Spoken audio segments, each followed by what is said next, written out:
Al-Fatihah khususun al-mu'alif hazal kitab As-Syekh Jalaluddin As-Suyuti Syekh Jalaluddin Al-Mahalli. Al-Fatihah. A'udzu billahi minasy syaithanir rajim. Bismillahirrahmanirrahim. Alhamdulillahi rabbil alamin. Ar-Rahmanir Rahim. Maliki yaumiddin. Iyyaka na'budu wa iyyaka nasta'in. Ihdinas siratal mustaqim. Siratal ladzina an'amta 'alaihim ghairil maghdubi 'alaihim waladdallin. A'udzu billahi minasyaitonir rajim. Bismillahirrahmanirrahim. Ma yawaddul ladzina kafaru min ahlil kitabi walal musyrikina ayyunazzala 'alaikum. Yang itu kan? Ma tiadalah yawaddul lazina menyukai orang-orang kafaru kafir min ahlil kitab dari ahli kitab walal musyrikina dan tiada orang-orang musyrik minal arabi dari bangsa Arab. Atfun itu menjadi ataf ala ahlil kitab atas ahli kitab. Wa min dan min lil bayan menjadi bayan penjelasan. Ayyunazzala yang diturunkan alaikum atas kamu sekalian min khairin kebaikan mir rabbikum dari Tuhan kamu hasadan karena hasud lakum kepada kamu. Wallahu dan Allah yahtassu itu yang menentukan birahmatihi dengan rahmatnya nubuwatihi kenabian mayyasya kepada orang yang dikehendaki. Wallahu dan Allah zul fadlil azim yang memiliki keutamaan dan keagungan. Titik sampai situ dulu. Berapa ayat? Satu. Pada malam hari ini kembali kajian kita melanjutkan tafsir Jalalain, di mana ayat ini diturunkan oleh Allah Subhanahu wa taala untuk menjelaskan tentang orang-orang kafir yang tidak mau mempercayai baginda Rasulullah sebagai seorang nabi dan seorang rasul. Allah menjelaskan tentang keberadaan mereka sekaligus apa yang menjadi penyebabnya. Kenapa orang-orang kafir tidak percaya kepada baginda Rasulullah Sallallahu Alaihi Wasallam? Allah katakan, Ma yawaddul lazina kafaru min ahlil kitab. Tiadalah suka orang-orang kafir. Siapa orang-orang kafir ini? Yang pertama, min ahlil kitab. Minnya adalah min lil bayan. Artinya Allah memperinci, Allah memperjelas bahwa orang kafir itu terbagi-bagi menjadi beberapa golongan. Yang pertama ahlil kitab, yaitu orang kafir yang pernah diturunkan Alkitab. Siapa mereka? Yahudi dan Nasrani. Orang Yahudi pernah nggak diturunin kitab? Pernah. Apa nama kitabnya? Taurat. Orang Nasrani pernah nggak diturunin kitab? Pernah. Nama kitabnya? Injil. Injil. Tapi kenapa mereka kemudian menjadi orang kafir? Karena di dalam perjalanan kehidupan mereka, isi daripada Alkitabnya mereka gonta-ganti sesuka hatinya. Itu yang menjadi masalahnya. Apa yang sudah diturunkan Allah yang asli dan terjamin keasliannya, kalau nggak sesuai dengan selera mereka, mereka ganti ayat-ayat. Akibatnya, yang namanya manusia kalau diganti sekali nggak ketahuan, pengen ganti lagi kan? Ya. Benar gak? Nah. Ibarat berbohong. Satu kali berbohong nggak ketahuan, Dia akan berbohong lagi untuk menutupi kebohongan yang pertama. Yang pertama.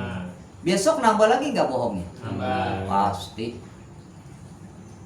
Begitulah orang-orang ahli kitab, menutupi kebenaran di dalam Alkitabnya dengan kemauan dan keinginan mereka sendiri, maka akhirnya melenceng jauh dari tuntunan Alkitab yang pernah diturunkan Allah. Allah belum pernah berkata bahwa Tuhan itu ada tiga.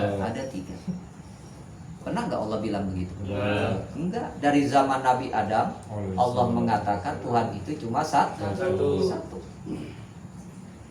Nabi Musa sama mengajarkan itu. Nabi Isa sama mengajarkan itu. Tapi kemudian mereka ganti itu semuanya sesuai dengan keinginannya. Apa yang menjadi penyebabnya? Mereka tukar. Mereka tukar akhiratnya dengan dunia. Karena ada keuntungan dunia. Makanya jangan heran kalau para pendeta dan para rahib, mereka diberikan keuntungan yang begitu tinggi, asalkan mau mengganti isi daripada Alkitab. Itu yang pertama. Makanya min dalam ayat ini dinamakan min lil bayan. Dia memperinci, memperjelas golongan orang-orang kafir. Yang kedua, walal musyrikin. Begitu juga orang-orang musyrik yang gak pernah diturunkan Alkitab oleh Allah.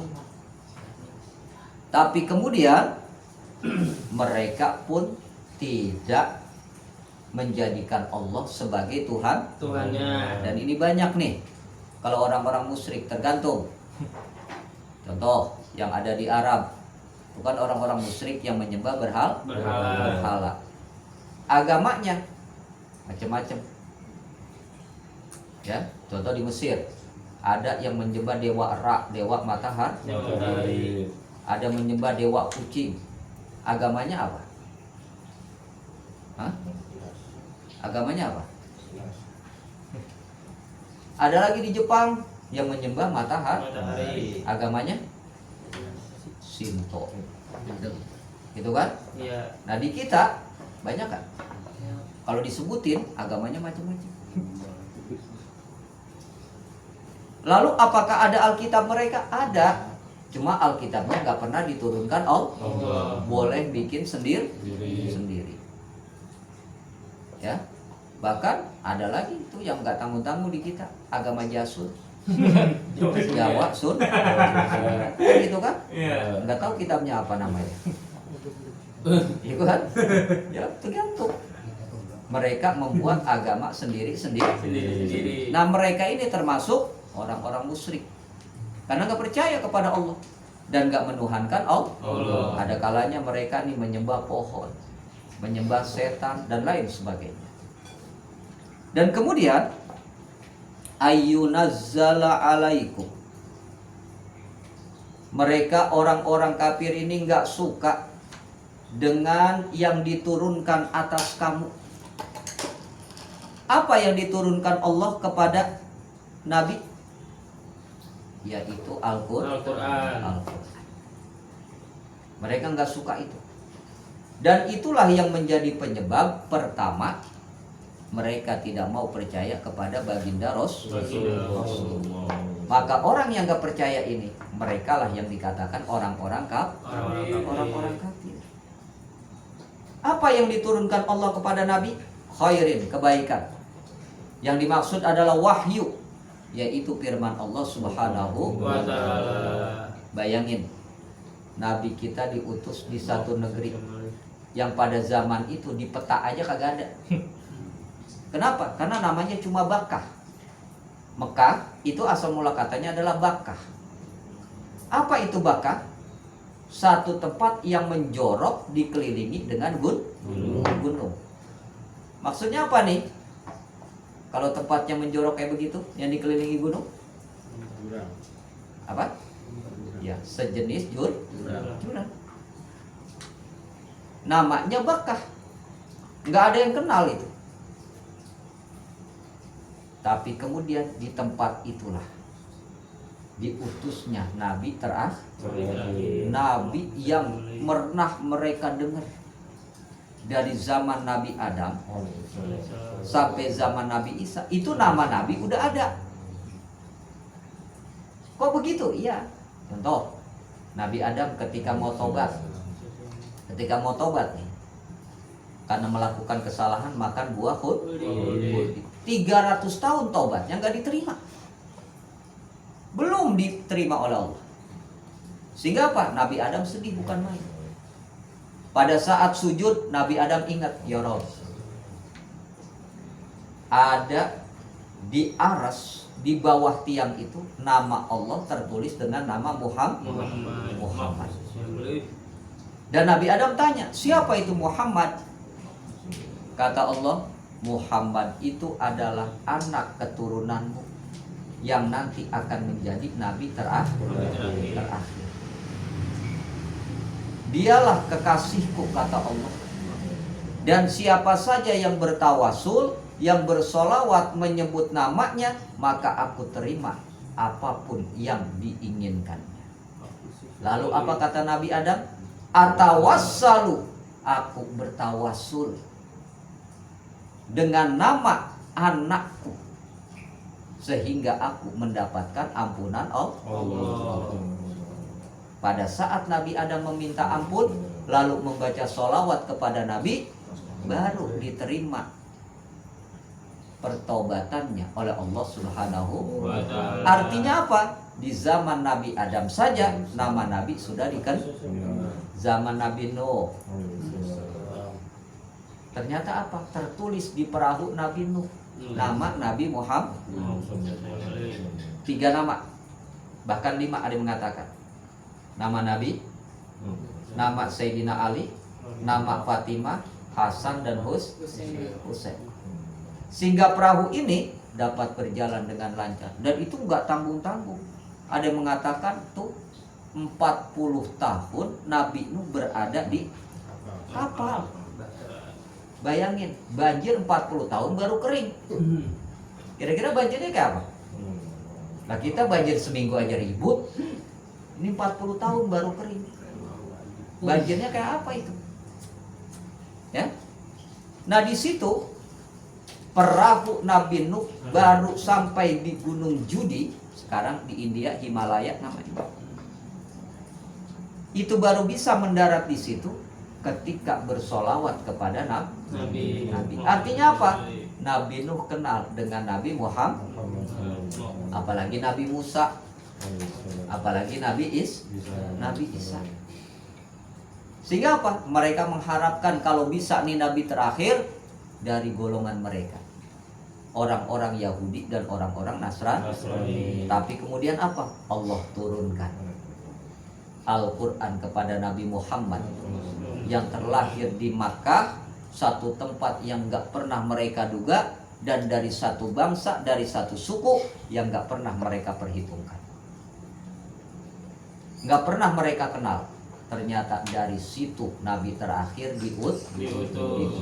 Diturunkan Al-Quran. Surat yang pertama kita kenal dengan nama surat Al-Alaq. Yang menyampaikan wahyu adalah malaikat Jibril alaihi salam. Dan inilah yang dikatakan khairin, kebaikan. Mir rabbikum, dari Tuhan kamu. Apa yang menjadi masalahnya? Mereka gak mau beriman. Hasadan lakum, karena mereka iri, hasud kepada kamu, wahai Muhammad. Nih, jadi cikal bakal kebencian itu yang paling hebat adalah iri, hasud. Kalau udah iri, diobatinya susah. Contoh, setan gara-gara iri. Iblis nih gara-gara iri kepada Adam. Lah, apa kiamat musuhan? Bener gak? Apa kiamat musuhan? Pertanyaannya, kira-kira nih iblis pernah nyesel apa enggak? Pernah. Di zaman Nabi Musa alaihissalam, iblis ngadu, wahai Nabi Allah, tolong pintakan ampun buat aku agar Allah mau mengampuni segala dosa dan kesalahan. Benar iblis, kata Nabi Musa. Benar. Nabi Musa berdoa, kemudian minta kepada Allah. Kata Allah, aku akan ampuni iblis dari segala dosa dan kesalahan. Cuma syaratnya sujud di kuburan Nabi Adam.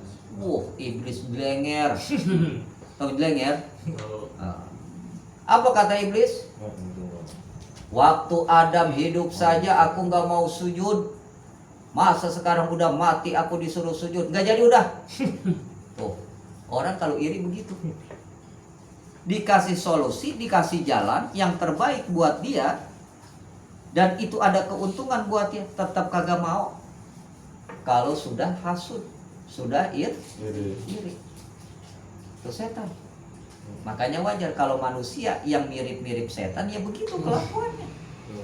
Karena hasud, karena iri, kebenaran di depan mata sekalipun tidak akan pernah diterima. Makanya Allah jelaskan, wallahu yahtassu bi rahmatih. Dan Allah yang menentukan dengan rahmatnya. Apa yang dimaksud dengan rahmat Allah? Nubuwatih, kenabian. Mayyasya, kepada orang yang memang dikehendaki. Nah buat kita nih nggak boleh jangan kayak orang Yahudi sama orang Nasrani yang dia pengen kan nabinya dari dia, kalau nabi terakhir, tapi ternyata apa? Nggak diberikan. Akhirnya mereka kecewa, iri hati. Padahal apa? Ketetapan itu mutlak milik Allah.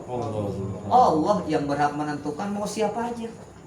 Kayak kita nih begini nih, yang dikehendaki oleh Allah jadi orang kaya, jadi orang miskin misalnya, jadi pejabat, memiliki kedudukan dan lain sebagainya.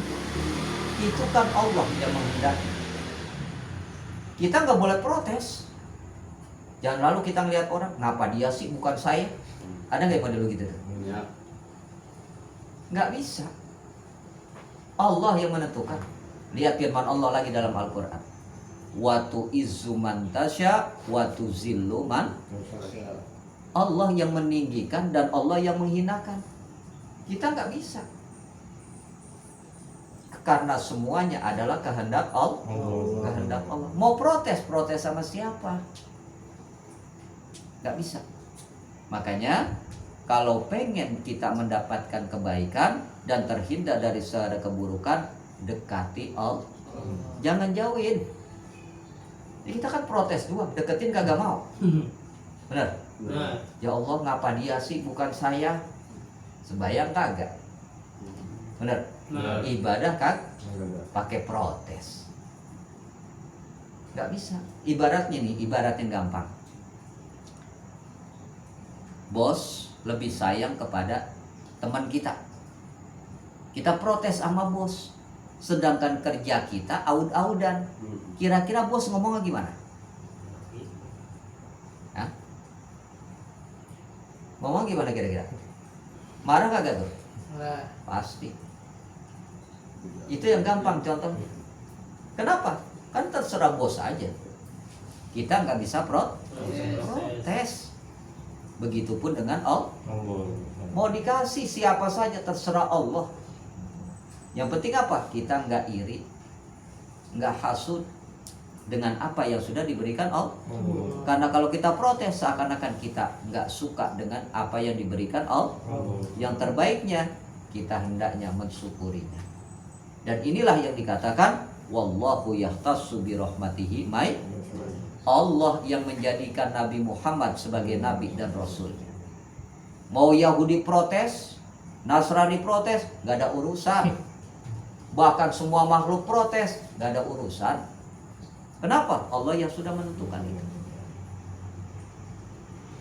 Dan inilah yang dikatakan, kalau Allah sudah berkehendak, tidak bisa dirubah. Wallahu dzul fadlil azim. Dan Allah yang memiliki keutamaan dan memiliki keagungan.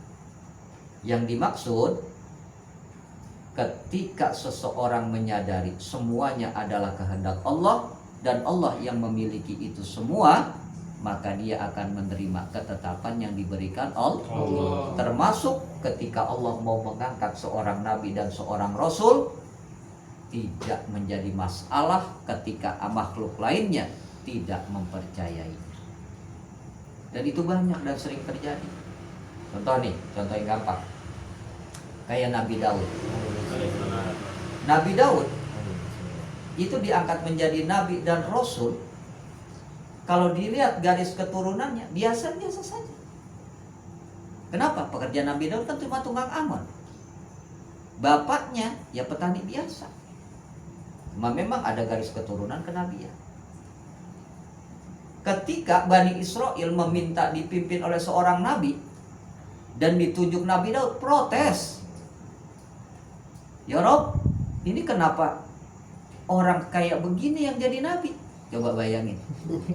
Ini masih satu suku sama mereka. Protes. Kayak kita begini nih. Ngapain model begini sih jadi RT? Menggedeng lahir. Ada kan begitu kan? Kalau Allah sudah berkehendak mau ngomong apa, kita nggak bisa protes. Maka terima itu semua karena Allah yang menetapkan. Dan di sini yang harus disadari oleh kita, supaya apa? Tidak ada dalam hati kita rasa hasud, rasa iri. Dan ingat, hasud iri ini adalah induk segala perbuatan dosa. Orang kalau udah hasud bisa berbuat apa saja. Benar? Orang kalau udah iri, maksiat yang lain udah ngikut. Percaya?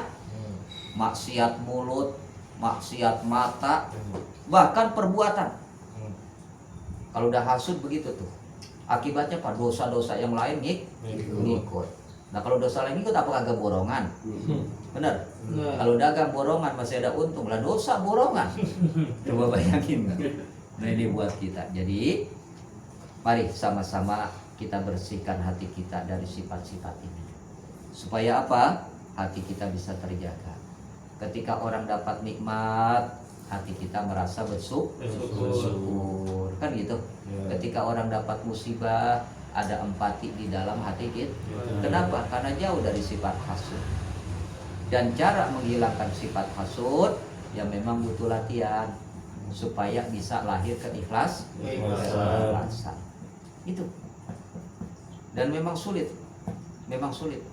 Apalagi yang memang udah karakter. Ini ribet ini. Udah karakter ribet. Harus betul-betul dilatih diri kita supaya ikhlas. Minimal yang tadinya mulutnya comel, kurangin comelnya. Ada kan? Ada kadang-kadang. Walaupun mulutnya miring-miring dikit kalau orang dapat nikmat. Ada kan yang begitu kan? Ngomong kagak, cuman mulutnya udah kayak kejujung ngomong. Gitu kan? Dia nahanin supaya kagak ngomong. Cakep dah nggak ngapa-ngapa. Gitu kan? Terus begitu latihan. Supaya hati kita betul-betul bersih dan lapang dada di dalam menerima kebenaran yang ditunjukkan Allah Subhanahu wa Ta'ala. Ya, ada yang mau ditanyain?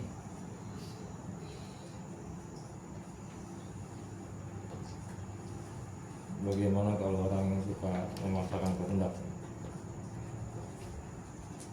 Kehendak dalam apa? Ya, dalam apa aja, kerjaan apa? Ya.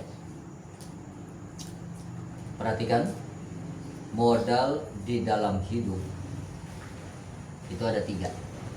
Ya. Kalau memang kita ingin mendapatkan kebaikan. Yang pertama, kita harus punya amarah. Apa itu amarah? Kemauan. Punya kemauan. Kalau orang masih punya kemauan, insya Allah akan baik. Selama kemauannya ini dibawa untuk hal-hal yang baik. Kemudian yang kedua, dia harus memiliki akal. Supaya apa? Ketika ada kesulitan dan lain sebagainya bisa dia selesaikan. Dan yang ketiga, dia harus memiliki ilmu. Karena dengan ilmu insya Allah dia tahu segala sesuatunya. Nah di sini kita kembali kepada yang pertama, amarah, termasuk keinginan dan kehendak. Ya. Kehendak kita ada yang baik, ada yang buruk. Kalau kehendak kita yang baik kemudian kita paksakan, artinya kita paksakan nih untuk kebaikan dan kemaslahatan. Ada kebaikan di depannya, nggak jadi masalah. Boleh-boleh saja. Contoh, kemaslahatan kita nih nggak pengen belajar, kita paksakan buat belajar, ya bagus, karena ada maslahat, ada kebaikan dibandingkan dengan mudorotnya. Atau kita usaha dan sebagainya, sama. Dan kemudian kalau yang dipaksakan kehendaknya adalah yang buruk, itu yang nggak boleh. Kita tahu ini jelek nih, ini nggak bagus, tapi kita paksakan, insya Allah lebih banyak mudorotnya dibandingkan manfaatnya. Tinggal tergantung kita maunya yang mana. Tetapi yang namanya manusia memiliki sifat penasaran dan suka mencoba. Inilah sifat manusia. Beda sama malaikat. Kalau malaikat Allah bilang begitu, udah begitu. Tapi yang manusia namanya ngeyel. Benar? Ngeyel nggak? Ngeyel kita. Contoh, satu kali kita ditolak, usaha lagi kagak? Usaha lagi supaya diterima. Ditolak lagi, dia usaha lagi supaya diterima. Selama itu baik, maka nggak menjadi masalah. Gitu ya. Yang nggak boleh adalah memaksakan kehendak yang buruk. Tinggal kita nih, tinggal pilih-pilih. Dan ilmunya kita kan sudah paham, sudah ngerti sedikit demi sedikit. Kita lihat lebih banyak mudorotnya ataukah lebih banyak manfaatnya. Begitu aja. Jadi Islam mengajarkan harus punya ambisi. Harus punya ambisi. Supaya apa? Kamu bisa maju. Kalau orang nggak punya ambisi, ya begitu, stuck aja udah. Ya, nggak ada kemajuan dalam hidup. Termasuk dalam hal apa saja. Dalam hal apa saja harus ada ambisi. Cuma kemudian negatif positifnya di ilmu itulah kita bisa membedakan. Jelas kan? Nah, jadi kalau misalnya nih Allah larang, kita tahu ilmunya, jangan dijalani, gitu kan? Kalau Allah nggak melarang, oh berarti ini boleh kan, tinggal begitu saja. Tinggal caranya positif atau negatif. Jelas? Insyaallah. Ada lagi?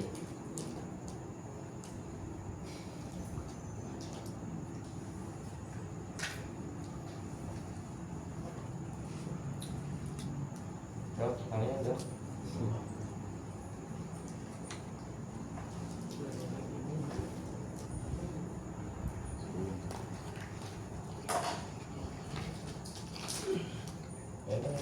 dong. Itu. Dia mau nanya udah dulu malu. Oh gitu. Terus aja toh.